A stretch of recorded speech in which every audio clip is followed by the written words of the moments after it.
Comissão Função Pública, a audiência da Comissão Zia Parlamento Nacional, onde a informação liga ao processo de ingresso nebe durante o Ministério da Educação halau ona. Quinta-feira, o presidente da Comissão Função Pública, Agostinho Letencio de Deus Hateteng, audiência da Comissão Zia, nebe trata assunto educação na cidadania relata serviço Ministério da Educação niang, liga ao processo de ingresso, processo teste da bolsa candidato, nebe se realiza e sexta-feira abang e a Comissão Função Pública. Durante o Ministério da Educação na ligamos o processo teste para a posse de candidato no avançar e a Comissão Pública. Nós ligamos o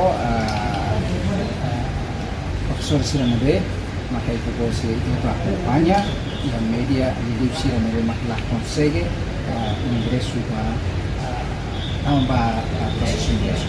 Então, na Comissão Pública, nós responsabilizamos o processo de ponto de vista que se mandato no amen kata ia memang balu di kursi Comissão Pública ono si presidente do Parlamento orienta a Comissão Pública no essa educação para terjadi dentro do plano de solução. Então, também maka orang itu yang mencoba inisiar para terjadi kuliah yang espera kata durante bulan larang kami buka informação sira buka com a professora Sira nebela prensa critéria nola tama ba ingresso especial se a possibilidade de lubo kira moloca sine contrato indeterminado. Também função pública mesa clabele decide, mas bihamuto com o Parlamento Nacional, o Ministério da Educação se busca solução hamutu que é tempo badak. Ida sira nebe maka tambah ingresso, nebe maka angkat até 2022.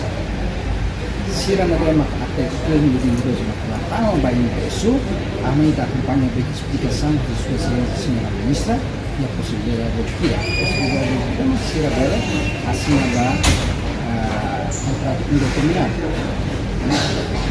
Ou ida maka indemnização fulanida basira nebe maka contrato fulan financeiro. Dengan bato 2022 e 2023 ini malah boleh terbuka solução, ini malah boleh terbuka discussão, né? Comissão Pública mesa label decide, mas o Parlamento, o Ministério da Educação, cada comissão busca solução dentro do plano militar, mas são condições de beneficiar o senhor presidente do Parlamento. Reportagem Melda Fátima, Televisão Timor Post. Janela Informação ba Emogoto. Atua tem informação atual dia Clio. Kita haluha. Haneham botão subscribe, like. Halo comentário no Fahia Tutang ba media sosial Hoto.